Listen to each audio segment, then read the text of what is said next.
घर की सारी खिड़कियां, आज फिर देखा गया दीवाना तेरे शहर में। सिविल लाइन्स की शामें, गंगा का किनारा, कॉलेज, पटेल हॉस्टल, ये सब एक साथ मिल जाते हैं तो इलाहाबाद बनता है, मेरे लिए प्रयाग बनता है। अब इस कार्यक्रम में जो सबसे मुश्किल की बात है मेरे लिए वो ये कि सबसे अच्छा सुनने वाले सबसे पीछे बैठे हुए हैं, जो युवा शक्ति है, और जो शक्ति है वो आगे बैठी हुई है। ये मेरे लिए पारिवारिक उत्सव है। 150 वर्ष इस संस्थान को हो गए और इसकी पारिवारिकता की हद ये है कि ये कार्यक्रम तय करते समय मेरे कार्यालय से ये कहा गया कि हमें पता नहीं कि उन्हें क्या करना है, बस आज उन्हें बुला लीजिए। मुझे नहीं बताया गया कि मुझे क्या करना है, जो अलग अलग फॉर्मेट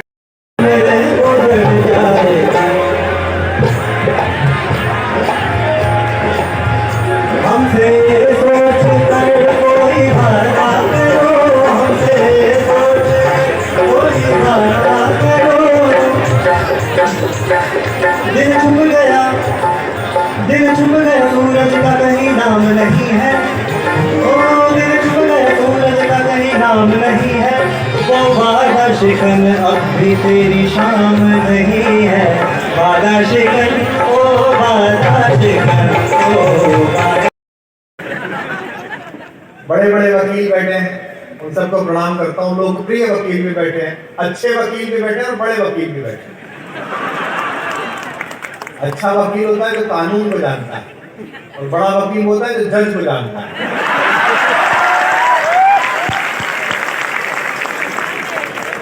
इलाहाबाद में दोनों तरह के वकील हैं। उत्तर प्रदेश में 3 नगर हैं जो ज्ञान की चर्या में लगे रहते हैं, एक बनारस, एक इलाहाबाद और एक कानपुर। वो दोनों शहर ज्ञान की खोज में है। इलाहाबाद एकमात्र जगह है जहां का आदमी पा चुका है। आप उसको जहां मिलिए उसकी भाषा में, उसकी हनक में ये सूचना होती है कि बस तुम बोल लो, बाकी तो हमें पता ही है। तो हम जैसे पश्चिमी उत्तर प्रदेश के व्यक्ति को, मेरठ कमिश्नरी के आदमी को, जिसने काफी यहाँ सफर किया प्रयागराज में बैठ बैठ के मुकदमों के लिए आपके यहाँ, हमारे पूरे अंचल ने आपको बड़ी सेवा दी। ये परंपरा इलाहाबाद की क्या लोगों ने सच बोला। गांधी जी ने कह दिया कि हिंदी में रविंद्रनाथ जैसा कवि नहीं है। प्रयाग के बेटे ने इलाहाबाद में गाड़ी में चढ़कर गांधी जी के डिब्बे में पूछा कि आपने ऐसा कह कैसे दिया। गांधी ने कहा कि मैंने तो पढ़ा नहीं हिंदी। उन्होंने कहा आपने प्रसाद को पढ़ा है? नहीं पढ़ा। वो कौन है? बनारस में कभी पढ़िए। और छोड़िए प्रसाद, आपने निराला को पढ़ा है? गांधी जी ने कहा नहीं पढ़ा। वो कौन है? तो उस युवक ने कहा मैं सूर्यकांत त्रिपाठी निराला हूं। अगर मुझे नहीं पढ़ा तो आप कैसे कह सकते हैं कि हिंदी दरिद्र है? दरअसल आप हिंदी में रविंद्रनाथ टैगोर नहीं ढूंढते, आप देवेंद्रनाथ ठाकुर का लड़का ढूंढना। 1.5 घंटा कविता सुनाई जैसा, और उस भीषण काव्य पाठ से सामने बैठा वो मेहनी अतिथि दिवंगत हो गया। उसका मुकदमा आप ही के कोर्ट में आया।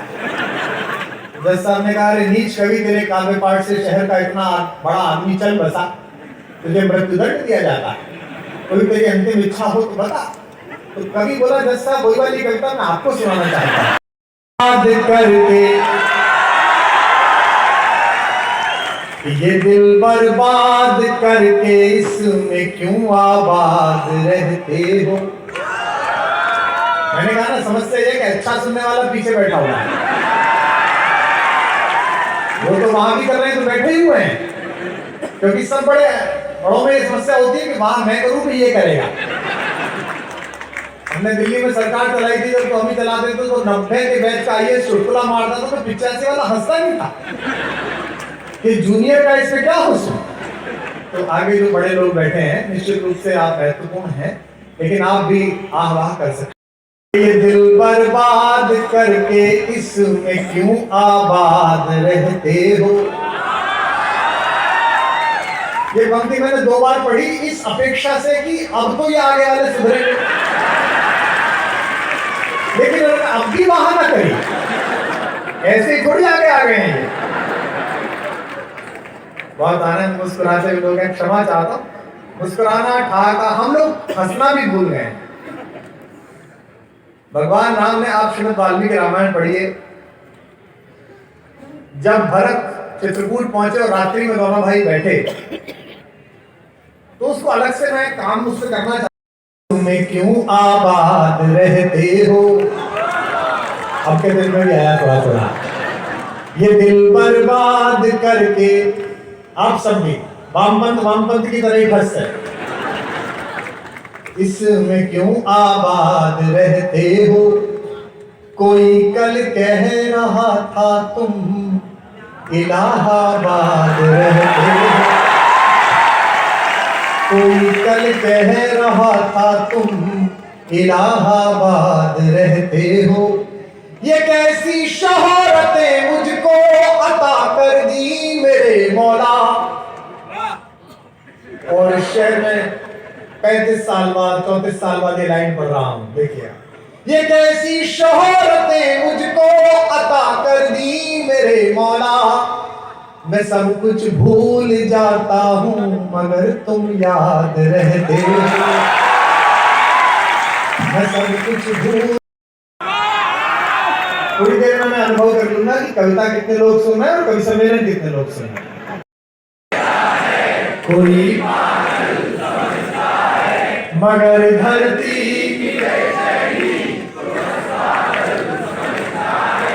मैं तुझसे दूर कैसा हूं, तुझसे दूर कैसी है, ये तेरा दिल समझता है, मेरा दिल समझता है।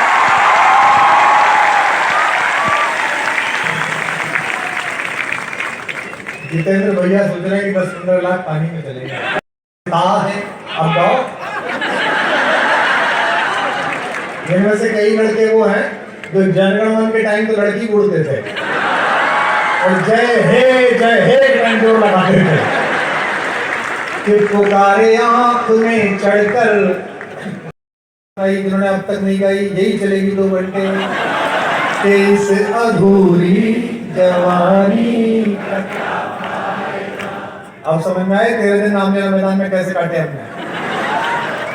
बिन कथानक कहानी का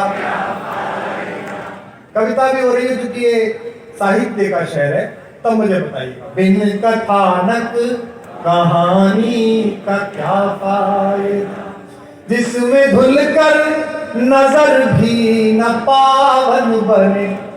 क्या बात कह रहे हैं,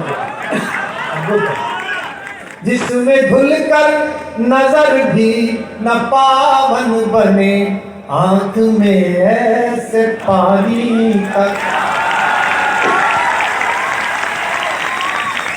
आंख में। अच्छा देखो, अगर चैनल वाले आज होते तो इसी मुक्तक का फजीता करा देते, हर पंक्ति पे एक फोटो लगाते नेता का और कहते कि कुमार ने कटाक्ष किया था, लोग मान लेते। अब इसी मुक्तक को दोबारा सुनो, हर पंक्ति पे एक नेता का फोटो। पहली पंक्ति राहुल गांधी, इस अधूरी जवानी, मैंने नहीं कहा, तो ये कर देते, और हर पार्टी का नंबर आएगा, इसमें सब पर दांत देना। पहली पर राहुल जी, इस अधूरी जवानी का पदयात्रा निकाल ले, वरयात्रा निकालो यार। अगली पंक्ति प्रधानमंत्री जी, बिन कथानक कहानी का। जो मित्रों बोल के आपने हमारी भाइयों बहनों की है, बिन कथानक कहानी का। अच्छा, ये तो दूसरे नेता थे, दूसरी पार्टियों के, एक वायरस तो हमने भी छोड़ा। इनको एक एक पंक्ति तो उसको 2 तो देनी सी। चले कहां से, तिरंगा हाथ में लेके, और पहुंचे कहां कि दारू किसको दी, देखा किसको दिया, रेपिस्ट से मसाज कराई। इसका दर्द समझिए, मैं पढ़ रहा हूं कि बिन कथानक कहानी का क्या उतनी तालियां देना जिसमें धुल कर नजर भी न पावन बनी, जिसमें धुल कर नजर भी न पावन बनी, आंख में ऐसे पानी का, आंख में ऐसे पानी का क्या। जो पीछे लड़के बैठे हैं और जो 14 फरवरी के दिन भी कार्य सिद्ध न कर पाए, मैं उन असफल बालकों के लिए 4 पंक्तियां पढ़ रहा हूं। इन्हें आप प्रयोग करें, पुण्य लाभ होगा, ऐसा मेरा विश्वास है। कि जख्म भर जाएंगे तुम मिलो तो सही, गाओ। कि जख्म भर जाएंगे तुम मिलो। उत्तर प्रदेश पुलिस के जितने भी अधिकारी हैं जिन्होंने सुरक्षा व्यवस्था बनाई, उन सब के बहुत आभार। भैया हमारे प्रिय हैं। उत्तर प्रदेश पुलिस से ज्यादा शालीन पुलिस पूरे भारत में नहीं। इंडिया बैठे हमारे, ये अकेली पुलिस है जो अपराधी के घर नई फॉर्च्यूनर लेके जाती है। उससे कहती है सर बैठिए, वो कहता है ऊंट पे बैठ के चला जाऊंगा तुम्हारी गाड़ी में।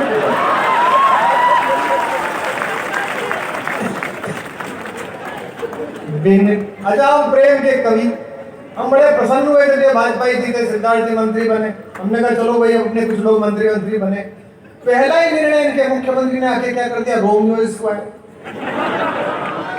कि प्रेम नहीं कर सकता आदमी आधार कार्ड मिला के पीटा जा रहा था। शाम को लड़का घर नहीं आया तो माँ बाप सोचते थे कहीं पिट रहा होगा।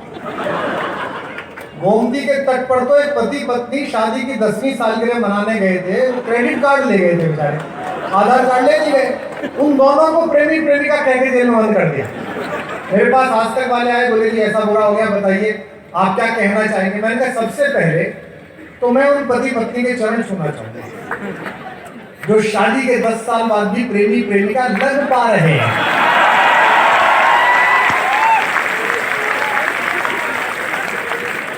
मेरी इस बात पर जिन दंपतियों ने ताली बजाई, इससे पता लग रहा है कि उनके विवाह को कितने दिन हो चुके हैं। लेकिन मैं बाहर जाता हूं तो मुख्यमंत्री जी के मान की रक्षा करता हूं। कल भी मैं वहां था प्रोग्राम में, राजस्थान का एक कवि कहने लगा कि आपका मुख्यमंत्री उसमें ट्रेन बंद करा दे। मैंने कहा तुम मूर्खतापूर्ण बात मत करो, हर नेता का अपना स्टेटमेंट होता है। जैसे प्रधानमंत्री जी का स्टेटमेंट है, न खाऊंगा न खाने दूंगा। ये बात अलग है कि कुछ लोग पैक करा के ले गए, लेकिन उनका तो स्टेटमेंट यही था। ऐसे ही प्रेम को लेके हमारे मुख्यमंत्री का स्टेटमेंट है, न किया है। ये इतनी ड्यूटी पुलिस की खराब की और जगह। बाद में तो उन्होंने डॉग स्क्वाड लगाया आशिक पकड़ने के। मैंने प्रेम से पूछा, मैंने कहा भाई जी कुत्ता कैसे पकड़ लेगा? बोले कुत्ता सूंघता है और आशिक का जो शरीर है उसमें अलग प्रकार की गंध होती है। प्रेमिका से मिलने जाने के लिए परफ्यूम और कोई पकड़ना ले इसका पसीना, दोनों की सम्मिलित गंध के कारण प्रेमी पहचाना जाता है। बाद में उन्होंने कुत्ते हटा दिए क्योंकि कुत्ते खुद अपनी प्रेमिकाओं के पीछे निकल लिए। सुनिएगा कि इस अधूरी जवानी का क्या फायदा, कि जख्म भर जाएंगे तुम मिलो तो सही। गाओ। दिन संवर जाएंगे तुम, रास्ते में खड़े दो अधूरे सपन। अब बताना तुम क्या करना चाहते हो, क्या काम हम क्या यार, बैठो उधर जाके। दिन संवर जाएंगे तुम। मुझे इसलिए मत सुनो कि मैं लोकप्रिय हूं, जनता आती है, बड़े लोग बैठे हैं। अहंकार में नहीं कह रहा, स्वाभिमान में कह रहा। लोग मुझसे कहते हैं कि 15-20 लाख रुपए क्यों मांगते? आपने हमारे सच्चे कवि को कविता लिखने के अपराध में भूखा मारा। मैं इस पूरे देश की जनता से जुमले सुनाकर भी पैसे देता हूं, मैं उसका प्रायश्चित कर रहा हूं। जितने लोग कविता सुनेंगे मैं कविता सुना दूंगा, जब कवि सम्मेलन सुनेंगे तो कवि सम्मेलन सुना दूंगा। मैं तो उस कवि के यहाँ खड़ा हूँ जिसने सरस्वती वंदना से लेकर राम की शक्ति पूजा जैसी महनीय चीजें। रवि हुआ अस्त ज्योति के पत्र पर लिखा अमर, रह गया राम रावण का अपराजेय समर। आज का तीक्ष्ण वृक्ष प्रकर वेग प्रकर शरशैल संवरणशील वीर नवगत पिक्चर बदन मेरा जीवन हत लक्ष्मण राघव राघव रावण मत वचन मैया। ऐसा लिखने वाला आपने कहा। मेरी इस पेड़ी में उनकी तस्वीर लगी, जब भी देखता हूँ भनक जो दिखाई देती है। सिले फिर सिले ही नहीं, जख्म इतने मिले फिर सिले ही नहीं, दीप ऐसे बुझे फिर आत्मनिर्भर हो गया भारत। दीप ऐसे बुझे फिर जले ही नहीं, व्यर्थ किस्मत पे रोने से क्या फायदा।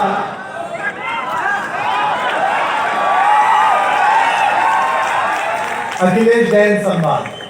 व्यर्थ किस्मत पे रोने से क्या फायदा, सोच लेना कि हम तुम